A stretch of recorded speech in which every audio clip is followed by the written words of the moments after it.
last time we were discussing about the data compression.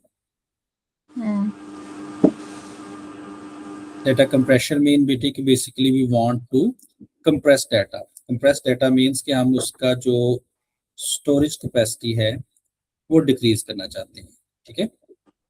जी। और उसके reasons हम लोगों ने कई पढ़े थे कि हमारे पास जो डाटा स्टोरेज है वो कम हो सकता है, अपलोडिंग डाउनलोडिंग टाइम हमारे पास कम हो सकता है, इंटरनेट की जो रेंज है वो हमारे पास कम हो सकती है, ठीक है? कई इसके उसके रीजंस थे। अच्छा बेटे, डाटा कंप्रेशन की कितनी टाइप्स होती हैं? तो पहली क्या थी बेटा हमारे पास? लॉसी कंप्रेशन, जिसको हमने डिटेल में पढ़ा था, और lossless compression.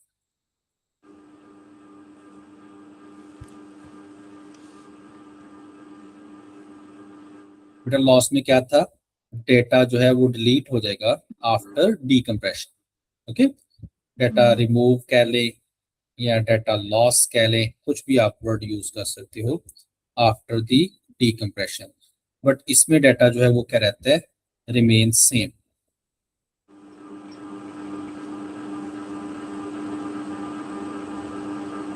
After decompression.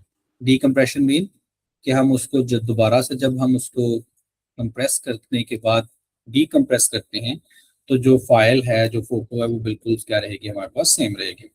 Like बेटे हमने यहाँ पे देखा था इमेज का जो हमारे पास JPEG जो थी वो फाइल जो है वो लॉसी कंप्रेशन के थ्रू परफॉर्म होती है। इसी तरह .mp3 जो थी वो भी लॉसी कंप्रेशन यूज करती है। .mp4 जो थी वो भी लॉसी कंप्रेशन परफॉर्म करती है। लेकिन अब जो न्यू टेक्निक्स हैं वो मोस्टली लॉसलेस कंप्रेशन को जो है वो यूटिलाइज करती होती है और उसके थ्रू डाटा को क्या करती होती है? कन्वर्ट करती है। उसके बहुत से एल्गोरिथम है जिनको हम लोग यूज करके डाटा जो है वो लॉसलेस कंप्रेशन के थ्रू परफॉर्म कर रहे हैं, है ना बेटे? अब उनमें से जो आपकी बुक में दिया हुआ है वो मेथड है RLE, stand for run, L stand for length, E stand for encoding. जी। ठीक है? उसमें बेटा कहते हैं कि फर्स्ट करो आपके पास एक फाइल है A A A A B B B C C C D D D F F F E भूली गया मैं, E E E G G G H H H। Suppose हम एक फाइल लेते हैं जिसमें ये डाटा है, ठीक है बेटे? अगर हम इस डाटा को एक, हमारे पास जो करेक्टर है हम एक बिट भी लेते हैं तो टोटल कितनी बनी? 1 2 3 4 5 6 7 8 9 10 11 12 13 14 15 16 17 18 19 20 21 22 23 24 25 और 26। ऐसे बेटे यानी कि टोटल हमारे पास कितनी बन रही है? 26 बिट्स बन रही हैं अगर मैं एक करेक्टर को यहाँ पे एक बिट से रिप्रेजेंट करता हूँ। Got it? ठीक है बेटे? अच्छा, अब रन लेंथ इनकोडिंग जब हम लोग इसके ऊपर एल्गोरिथम परफॉर्म करते हैं तो वो बेटा क्या करता है? वो कहता है डेटा आपका कंप्रेशन के बाद भी सेम रहना चाहिए। वो instead of writing A4 time वो लिख देता है 4A। बेटा इसका मीनिंग सेम ही होगा ना कि A4 जो है वो कितनी दफा है? 4 टाइम। डन? जी। इसको वो कितनी दफा लिखेगा? 4B। इसको कितनी दफा लिखेगा? 3C। इसको कितनी दफा लिखेगा बेटे? 3D। इसको कितनी दफा लिखेगा? 3F। इसको कितनी दफा लिखेगा? 3E। इसको कितनी दफा लिखेगा? 3G। इसको कितनी दफा लिखेगा? वो 3H। और अगर हम लोग यहाँ भी हर करेक्टर और न्यूमेरिक वैल्यू को 1 बाइट कहते हैं तो 1 2 3 4 5 6 7 8 9 10 11 12 13 14 15 16। तो ये बेटा कितनी बिट्स में आ गया? 16 बिट्स। अब देखो वहां 26 बिट्स थी, यहाँ कितनी में आ गया? 16 में। और अगर इसको दोबारा डीकम्प्रेस करेंगे तो ओरिजिनल उसी बिट्स में आ जाए, है ना? This is called run length encoding और ये बहुत फेमस है। इसको हम लोग कहते होते हैं RLEB कहते हैं। और ये मैंने मेथड बताया है आपको कंप्रेशन का, ठीक है? देयर इज अ पॉसिबिलिटी कि वो आपको डीकम्प्रेशन का दे दे। कैसे दे सकता है? वो कह सकता है 4 G, 3F, 7Y, 2Z। तो आपने क्या करना है, G 4 टाइम लिख देना, डन है। F आपने 3 टाइम लिख देना, जी 7 टाइम Y लिख देना, 3, 4, 5, 6, 7। और बेटा Z how many time, 2 time लिख देना। ये इसका कौन सा मेथड है, ये डीकम्प्रेशन का मेथड। डन, जी आपको समझ आ गई RLE जी की, डन है। अब यस बुक में भी वो बिल्कुल सेम टू सेम एक्सप्लेन कर रहा है, सिर्फ यहाँ पे वो थोड़ा सा वो डिटेल करने का एक मेथड थोड़ा सा वो डिफरेंट यूज कर रहे हैं। लेकिन बेटा क्योंकि CIAs में यानी कि आपके जो पास पेपर्स है उनमें ये वाला मेथड इस्तेमाल किया है, इसलिए मैंने आपको वो समझाया। वो बेटा कहते हैं कैपिटल A बराबर होता है 65 के, ऐसे ही हमने ये पढ़ा हुआ है। हाँ तो वो यहाँ 4A लिखने की बजाय लिखता है फॉर, और क्या लिखता है 65, यानी कि पहली नंबर ऑफ वैल्यूज, और 65 मींस ए जो है वो है, डन है। स्मॉल b जो है वो 98 के बराबर होता है, तो वो लिखता है 498, डन। तो जीरो कैपिटल लिखा है। एम ई वो अपनी 4 बिट्स बना रहा है, वो 0 नाम भी लिखे फिर भी वही बात। मैं आपको दिखा देता हूँ बुक से। अच्छा बेटे अगर हम बुक से जाएं,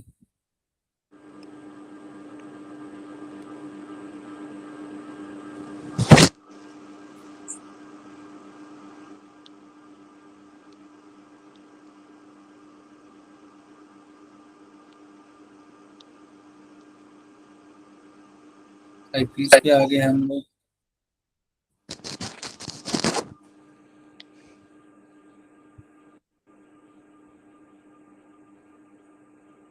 एक्चुअली बेटे मैं एक और स्टूडेंट को पढ़ा रहा था तो इसलिए मैंने ना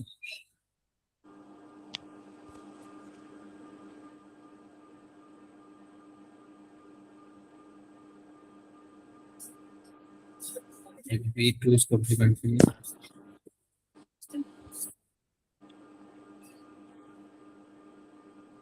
यस, क्वेश्चन हमने अभी सॉल्व किए हैं। डेटा कंप्रेशन पे आए, lossy file compression, and now it's the lossless. With this technique, all the data from the original uncompressed file can be reconstructed. This is a particularly important for the files where any loss of data would be disastrous. So when transferring a large and complex spreadsheet or when download a large, तो उसमें क्या रहता है बेटा, data remains same रहता है। Lossless file compression is designed so that none of the original detail from the file is lost. है ना बेटी? अब इसमें फर्स्ट वन है RLE, run length encoding, can be used for the lossless compression of a number of different files format. It is a form of a lossless reversible file compression. It reduces the size of the string, adjacent identical data, repeated colors जो होते हैं उनको single वो convert. A repeating string is encoding into a two value. The first value represent the number of identical data, जैसे बेटे यहाँ first value क्या थी कि कितनी दफा है, ठीक है, और सेकंड में वो कंटेंट होता है। कहाँ गए, and identical item e.g. and in run. The second value represent the code in the data item such as ASCII code में लिख सकते हैं या सिंपल। ASCII कोड में लिखेंगे तो capital A is equal to 65 and small a is equal to 97, उसके accordingly हम कर देंगे। और उसने जैसे बताया कि हम सिंपल डाटा आइटम भी यानी कि a को a ही लिख सकते हैं। RL is only effective when there is no long run of repetition unit, तो हम लोग नॉर्मली इसी को अप्लाई कर देते हैं। लाइक बेटा ये देखो, स्मॉल a कितनी दफा है, 1 2 3 4, ठीक है। तो उसने यहाँ पे ये उससे एरर हुआ है यहाँ भी क्योंकि स्मॉल a ही होना चाहिए था, फिर वो 0597 लिखेगा, है ना। अब स्मॉल b कितनी दफा, 4 टाइम, तो 0498 लिखेगा। स्मॉल c है हमारे पास तो 2 टाइम, गॉट इट। d है तो वो इसी तरह, तो यानी क्योंकि पहली दो वैल्यूज हम कोई भी लिख सकते हैं। पहली दो वैल्यूज हमने नंबर ऑफ वो जितनी दफा अक्सर हो रही है वो लिखनी है। ओके जैसे बेटा a 5 टाइम है ना, तो उसने 5 लिखा हुआ है। जी और दूसरी वैल्यू, अच्छा इसकी जगह अगर आप लिखती ना 5 स्मॉल है तो वो भी बात बिल्कुल ठीक थी, ठीक है। ये 498 की बजाय अगर आप लिखती 4b तो ये भी बात बिल्कुल है ना।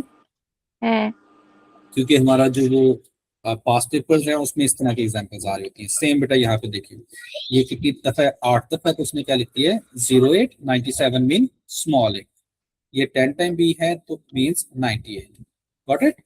जी। यानी कि उसी को उसने एक्सप्लेन किया हुआ, और फिर उसी को वो करता है फिर ऐड, और उसके बाद जो है वो कहता है कि ये इतनी नंबर ऑफ जो है वो वैल्यूज हमारे पास आ रही है, जैसे मैंने आपको काउंट करके बताया है 40। अब इसकी एग्जांपल ये बहुत अच्छी है। अब देखो बेटा, ये जो व्हाइट है ना उसको वो 1 से रिप्रेजेंट कर रहा है, और जो डार्क है उसको वो 0 से रिप्रेजेंट कर रहा है।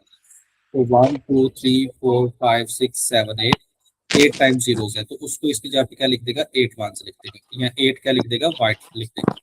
ओके, 8 है कि 9 है, यहाँ उसने 9 डब्ल्यूज लिखे हैं। जी बेटे, डन। अच्छा, जो व्हाइट है वो 1 है और जो वो ब्लैक है। व्हाइट, उनको वो 0 लिख रहा है और बी लिख रहा है फॉर द ब्लैक। हम्म। ये देखिए यहाँ पे भी 9 मंथ्स, फिर आगे 6 जीरोस एंड 2 वंस, ठीक है, फिर 1 0 और फिर 7 मंथ्स। जी। उसी तरह, मतलब कि सेम उसी तरह ही हम लोगों ने उसको एक्सप्लेन करके, अब इस तरह बिट्स कितनी बनेगी, 1 2 3 4 5 6 7 8 9, इसकी बेटे क्या है, कॉलम्स है, 1 2 3 4 5 6 7 8, यानी कि 9/8 है, यानी कि टोटल हमारे पास यहाँ पे कितनी है, 72 बिट्स हैं। और अगर हम इसके मुताबिक करते हैं तो 1 2 3 4 5 6 7 8 9 10 11 12 13 14 15 16 17 18 19 20 21 22 23 24 25 26 28 29 30 31। तो देखो कितना हमने कंप्रेस कर दिया उसको, 31 बिट्स तक, हाफ तक हम लिया। डन। वो कह रहे हैं कि अगर हमारे पास इसी तरह 8/8 का ग्रिड हो तो टोटल नंबर ऑफ, वो बाइट्स में कर रहे हैं, तो वो कितनी होंगी, 64। और RLE करने के बाद अप्रोक्सीमेटली हम उसको कितने पे ले आएंगे, 30 वैल्यूज तक, यानी कि 30 बाइट्स तक या 30 बिट्स तक ले आएंगे। जी। डन है। ओके। सेम बेटे यहाँ पे एग्जांपल नंबर 2 है। यहाँ वो कहते हैं कि हमारे पास ये B हो गया, ये हमारे पास T हो गया, ये हो गया W यानी कि वाइट, और ये क्या हो गया हमारे पास, रेड हो गया। अब फर्स्ट रो में देखिए क्या है बेटा, 2B है, यानी कि 2 ब्लैक, 1 2 3 4, 4 क्या हो गई हमारे पास, ग्रीन हो गई, 1 2, फिर से क्या आ गई, 2B आ गई। डन है। ने बॉक्स में क्या लिखा हुआ है? यहाँ बॉक्स में बता रहे हैं कि नंबर ऑफ ब्लैक कितने हैं, नंबर ऑफ व्हाइट कितने हैं, नंबर ऑफ ग्रीन है, और नंबर ऑफ क्या है हमारे पास, रेड है। उनको फिर वो यहाँ पे देखिए ये सारा उसी फॉर्म में रिप्रेजेंट कर रहे हैं, लेकिन ये थोड़ा सा डिफिकल्ट मेथड है। ये देखिए जो मैं लिख रहा हूँ ये ज्यादा बेटर है। समझ आ रही है ना, फर्स्ट रो समझ आ गई होगी आपको। जी। Same for the second row, 1B आ गया, फिर बेटे कितनी है, 1 2 3 4 5 6, 6 के आगे हमारे पास व्हाइट आ गए, एंड 1 के आगे हमारे पास ब्लैक ये आ हमने रोज में लिखना है कि एक ही लाइन में लिखना है?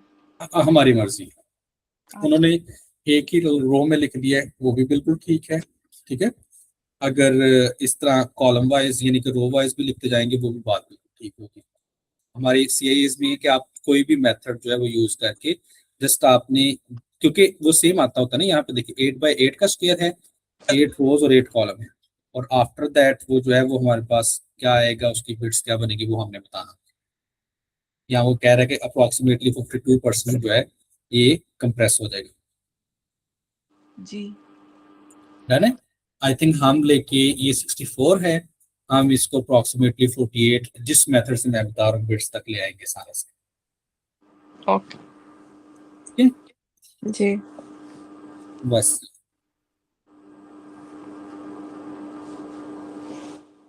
I think that's it. यहाँ हमारा जो चैप्टर नंबर 1 है वो कंप्लीट हो गया है।